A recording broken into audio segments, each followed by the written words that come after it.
En esta ocasión vamos a hablar sobre el libro El Perú está calato para la maestría en economía con mención en gestión pública y desarrollo regional. Este libro aborda temas acerca del desarrollo económico del país en la última década y considera que el crecimiento no necesariamente está relacionado con el desarrollo del país en términos homogéneos, sino que el crecimiento económico ha resultado siendo una especie de espejismo, de burbuja, porque está justificado sobre todo en la fuerte cantidad de divisas que ingresan al país por concepto de minería e hidrocarburos. En ese sentido, el libro menciona que el 2001 Valentín Paniagua deja el país en un estado, digamos, tranquilo después de la crisis de los años 90 del gobierno de Fujimori. Sin embargo, todavía está con una incertidumbre hacia el futuro, porque el gobierno de Paniagua fue una transición. Al respecto, vista esta situación, el Banco Mundial ve en el Perú una oportunidad de aplicar mecanismos de desarrollo de una manera planificada. Es por eso que se contrata al economista Richard Webb y a una serie de profesionales para que desarrollen un documento técnico que le dé, digamos, luces al país de cómo encaminarse desde este punto hacia adelante en pro del desarrollo y consolidación de un Estado democrático. Se agrupan cuatro grandes temas dentro del desarrollo de Richard Webb para el Banco Mundial, que tienen que ver con producción, economía, gobernabilidad y democracia. El documento es denominado Carta de Navegación. Sin embargo, entrando al gobierno de Toledo, no se toman en cuenta muchos aspectos, en realidad la mayoría se encarpetan. Lo mismo pasa con Alan García y por último con Ollanta Humala. Este tipo de documentos han sido desarrollados, mencionan el libro, por el Instituto de Apoyo, por Agenda Perú, generando propuestas para los próximos 15 años a partir del gobierno de Valentín Paniagua. Sin embargo, no se llegan a implementar las propuestas. Es así que durante los últimos 15 años han surgido propuestas para el desarrollo del país. Muchos pensadores, muchos economistas han sugerido políticas para que el país, digamos, pueda concretar un desarrollo articulado con el crecimiento económico, y la falta de propuestas no termina siendo el problema. El problema es por qué no se implementan las propuestas habiendo desarrollado tantas alternativas. Eh, las opciones existen, sin embargo, se sugiere ahí una pregunta: ¿por qué no se implementan? Los gerentes públicos no tienen la capacidad para implementar este tipo de propuestas. No hay buenos gerentes en el Estado, no se rodea las instancias de gobierno de personas que tienen conocimiento sobre el desarrollo tecnócrata o burócrata del funcionamiento de estos mismos espacios. Ahí viene la gran pregunta. Sin embargo, se hace referencia al libro de Aaron Acemoglu y James Robinson, que sugieren en este libro la hipótesis de la ignorancia, en el libro de ¿por qué fracasan las naciones? Y justamente ellos, digamos, un poco responsabilizan la falta de técnicos en los espacios públicos en el desarrollo de los países, ¿no? Y dice por eso, ¿por qué fracasan las naciones? Porque ellos echan la culpa, digamos, al escaso conocimiento que puedan tener las personas que asumen las posiciones de control o de poder en espacios públicos sin el conocimiento necesario o adecuado. Sin embargo, los autores dicen, ¿no? O sea, así de simple es el tema, o sea, basta con contratar buenos gerentes, con poner buenos gerentes y se acabó el problema del desarrollo del país. ¿Por qué no se lleva al Estado buenos tecnócratas y punto, ¿no? Y desarrollan las políticas públicas que corresponden con conocimiento de causa y ya se solucionó el tema del país. Sin embargo, sugieren que ese no es el problema en sí. En realidad el problema no radica simplemente en la ausencia de profesionales realmente capacitados para ejercer gerencia pública en los espacios donde son colocados. Se comenta que en todo el mundo se desarrollan políticas que son inadecuadas, que son torpes, que no funcionan. Sin embargo, se corrigen en el camino o se toman los correctivos del caso. Pero en nuestro país se tarda en corregir estas políticas, se tarda en darse cuenta que son erróneas y se insiste con las mismas. Es por eso que nuestras políticas en educación, en salud, no tienen resultados porque son una sumatoria de imposiciones sobre políticas públicas que no tienen resultados, se concatenan con otras, van generando nuevas políticas, se fusionan con las anteriores, dejan de lado algunos resultados y digamos no hay una visión de crecimiento. Ahí surge el tema de que los políticos no se esfuerzan por poner al Estado al servicio de los ciudadanos, sino más bien en aprovechar intereses privados personales, y los ciudadanos no tenemos mecanismos eficientes para perseguir y exigir estos derechos, ¿no?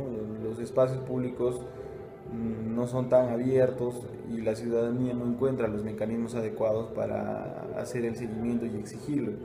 Porque además un problema importante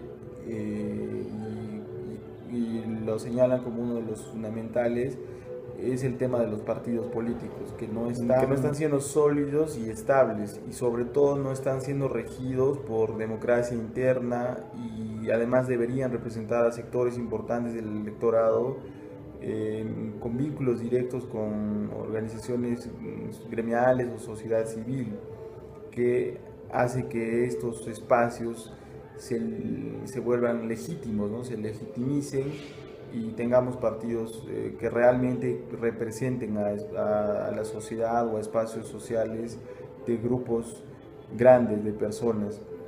Sin embargo, los partidos políticos funcionan de una manera muy oportuna en función a llegar al poder y aprovecharse de esto para temas meramente privados o personales.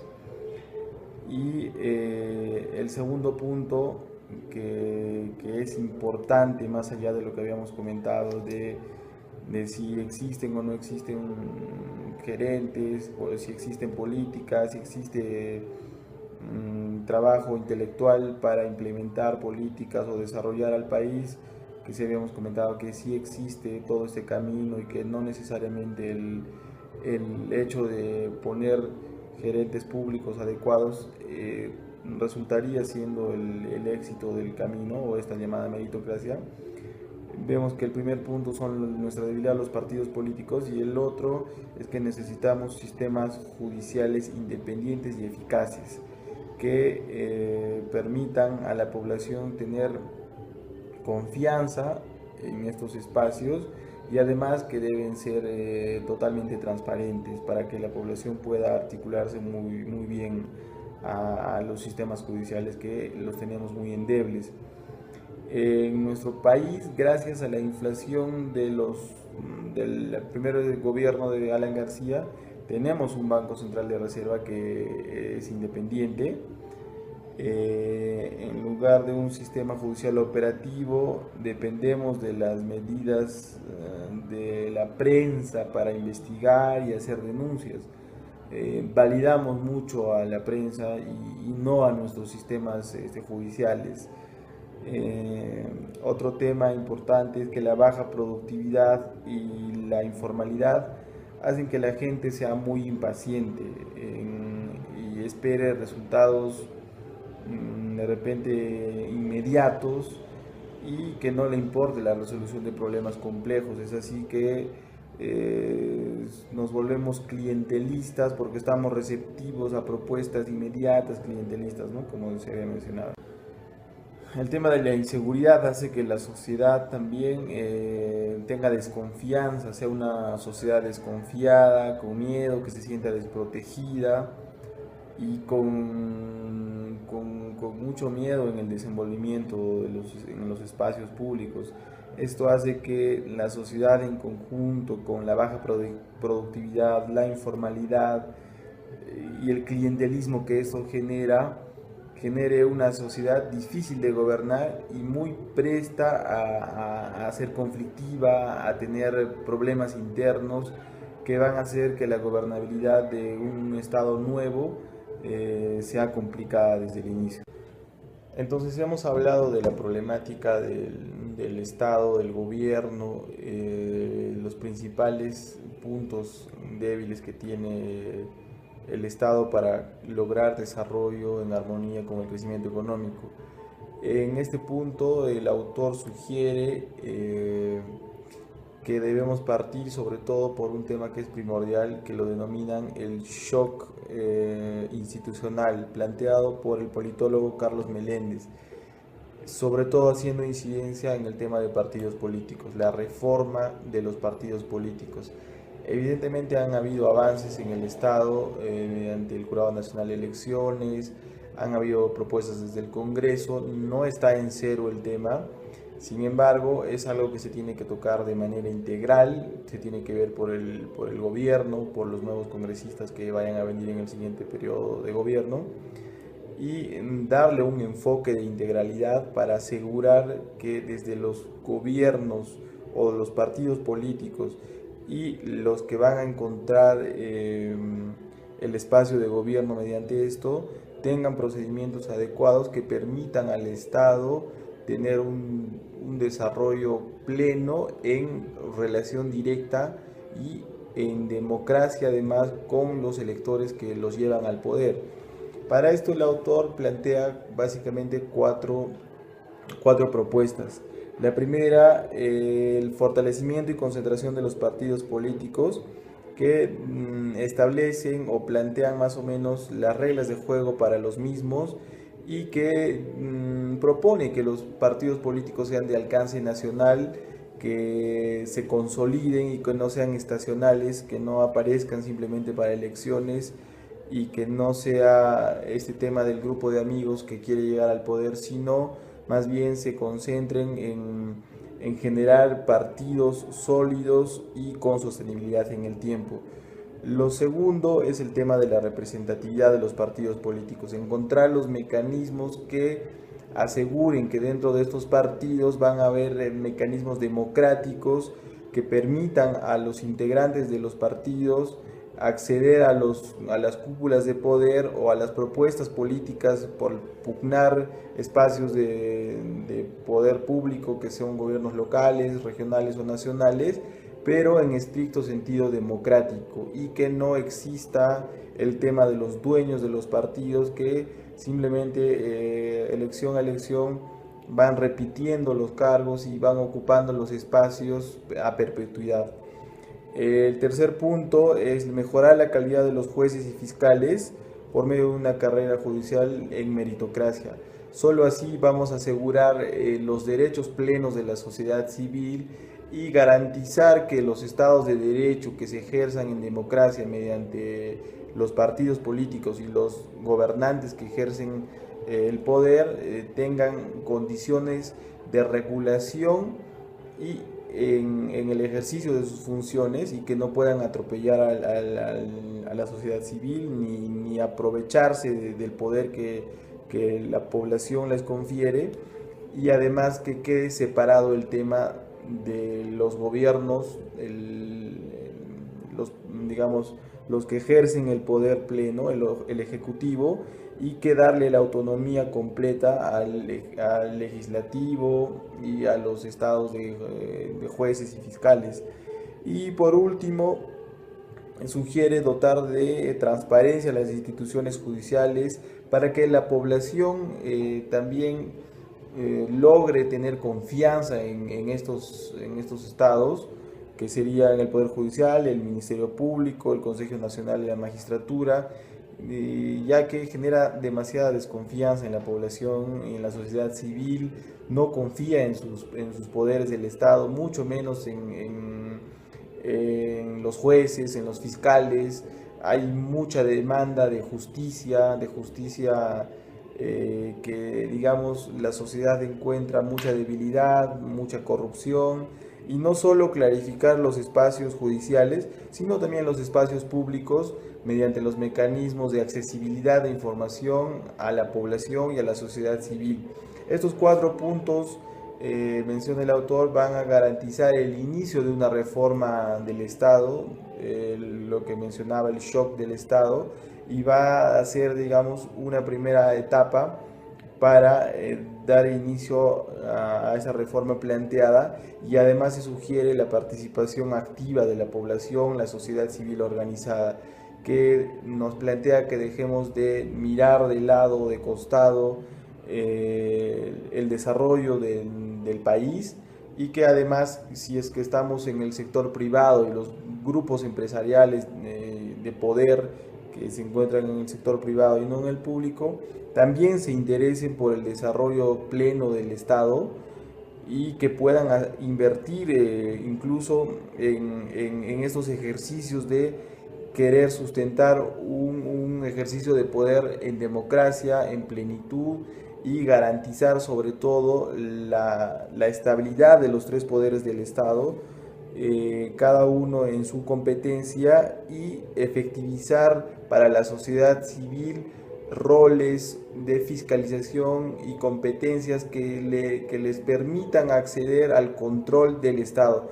Plantea que uno de los principales problemas es que justamente los que llegan al poder no tienen a quién rendirle cuentas, ni siquiera a sus propios partidos políticos. Es ahí donde se sugiere y se fortalece o se pide la fortaleza de establecer cambios en los partidos políticos para que los gobernantes puedan responder a sus partidos acerca de las decisiones que vayan a tomar, y también a la sociedad civil en general, mediante mecanismos de articulación y de transparencia que les permitan ejercer su derecho a observar o tener observancia en los ejercicios de poder.